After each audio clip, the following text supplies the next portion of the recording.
On Tuesday night, Barack Obama and John McCain held the second debate in their presidential campaign. And joining us from Washington, D.C. to discuss the debate is Bill Fletcher. He's a columnist, activist, author, labor organizer.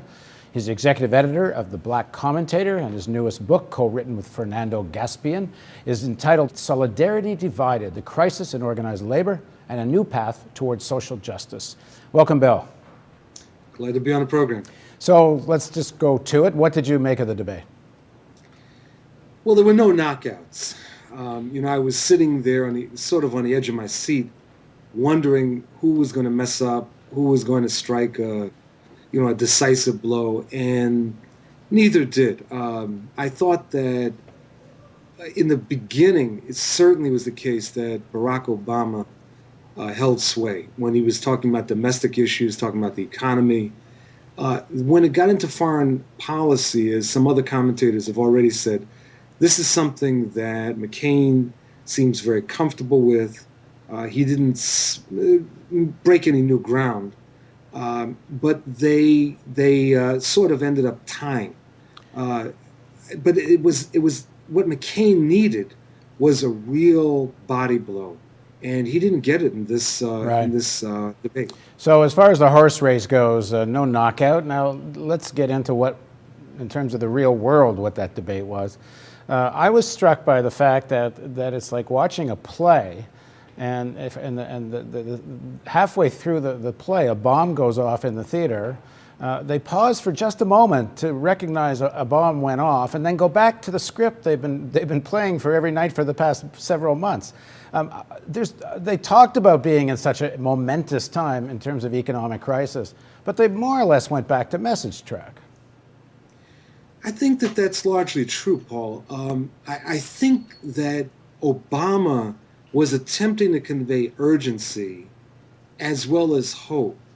But what his strategy is one where he doesn't want to scare off the so-called middle voter or the undecided with very radical solutions. You get the sense that he is stepping up to the precipice, prepared to suggest some fairly dramatic steps both on the economy, the environment, sometimes about foreign policy, and then he stops.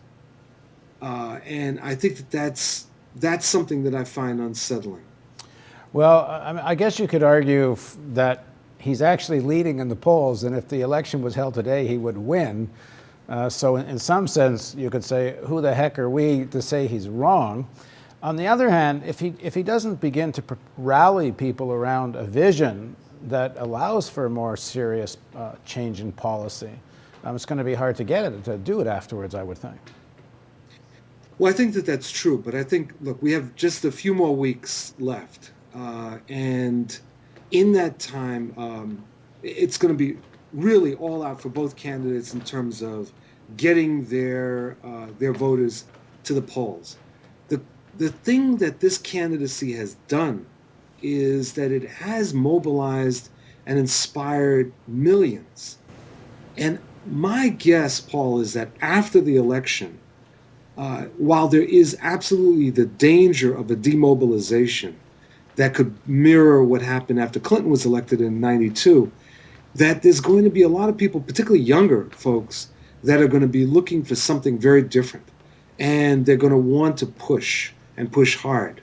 So that's where my optimism lies. Well, in terms of the horse race and the politics of it at that level, in the last few days, there's been a lot of talk about Obama being a friend of an old weatherman, and Palin calling him he hangs out with domestic terrorists, Right. and there's this underlying dark side to the McCain campaign, which is trying to invoke racist underpinnings in some of America.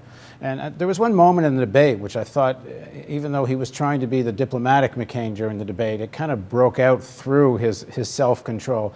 And we're going to play you that moment. By the way, my friends, I know you grow a little weary of this back and forth. There was an energy bill on the floor of the Senate, loaded down with goodies, billions for the oil companies. And it was sponsored by Bush and Cheney. You know who voted for it? You might never know. That one. You know who voted against it? Me. So when McCain said that one, it seemed to just be dripping with contempt, and it's a kind of contempt we've been hearing in Sarah Palin's speeches and McCain's stump speeches, not so much during the debate. In terms of this tone and contempt, to what extent do you think this is an attempt to invoke racism? And do you find it somewhat interesting that it's actually not working? It is an attempt to demean the character and the candidacy of Senator Obama, and to treat it with ridicule. And I think that you're right. I mean, this is not something new. It's been fairly consistent. The only exception was on the night of Obama's acceptance speech when McCain did that ad congratulating him. But beyond that, there has been consistent contempt. And there is this, see, the underlying feature, underlying dark side, as you said, is not so much the contempt. There is this underlying racial code about this uppity black guy is not ready for prime time. And that are you as the white undecided voter really prepared to take the risk, quote unquote, to go with him? I mean, that's really what McCain and Palin are saying. And they're saying that because they can't talk about the issues. I mean, that's the thing. They cannot talk about the issues. They can't discuss the issues because the issues are a tremendous setup for Obama's message. And so that's why is there also this sort of underlying, almost visceral attempt to say something that I guess resonates with a section of Americans, which is a black man can't be a real American. You actually can't be black and a real patriot, because to be a real patriot means being white. Oh, there's no question about it. And not only are the two of them saying that, but their surrogates are sometimes saying it very explicitly. As happened just the other day when one of the supporters of the campaign was emphasizing Barack Obama's middle name, Hussein. I mean, this has been happening from the very beginning. Isn't it something remarkable in some ways, or maybe not remarkable? Maybe this is what America is, that Obama's leading. Obama is ahead in states that one might have hypothesized this kind of racist message might have had some resonance. He's leading in precisely these kinds of areas, including apparently even rural Ohio.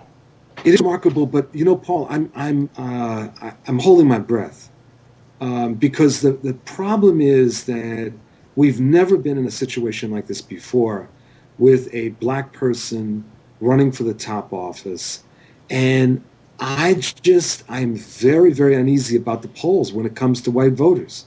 They may be responding to his message. They seem to be, according to the polls. Well, I'll tell you, we have a team in a small town in Ohio today, and the vast majority of people were saying we're voting Obama, and everybody we know is voting Obama, and the issue of race just did not come to the surface. At any rate, in the second segment of our interview, let's get into the economics of today's debate and what you would have liked to have seen from either of the candidates. Please join us for part 2 of our interview with Bill Fletcher.